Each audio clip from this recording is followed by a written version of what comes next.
माझं नाव वेदवती लेले. माझ्याकडे 2015 पासून बायोगॅस आहे. तर मला खूप आधीपासून घरातला कचरा आणि त्याचं काय करायचं हा प्रश्न नेहमीच पडायचा. सो माझ्याकडे बऱ्याच वर्ष गांडूळ खत होतं.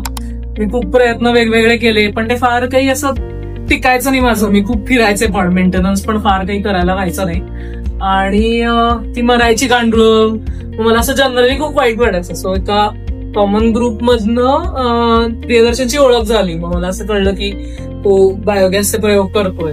तर म्हणलं फ्लॅट मध्ये करून दाखवलंच तर खरं तुला मानलं असं. तर तो म्हणाला चालेल, मी चॅलेंज घेतो आणि आपण हा प्रयोग करू.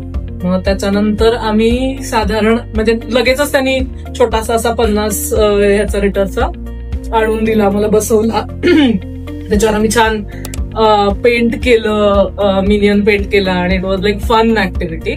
आणि मग नंतर जसं जसं ते इम्प्रूव्ह होत गेलं मॉडेल, तसं मी मोठा बसवला आणि हा आता माझा नवीन बायोगॅस आहे. आणि ह्याच्यामध्ये म्हणजे दरवेळी आम्ही असं ठरवलं की त्याला एक असं काहीतरी छान ब्युटिफिकेशन पण करायचं. सो हे माझ्या एका मैत्रिणींनी पेंट केलंय. हा बलून आहे आणि आता झाले म्हणजे 15 पासून मी हे वापरते आणि माझ्यासाठी असं खूप इंटिग्रल पार्ट आहे बायोगॅस माझ्या आयुष्यात.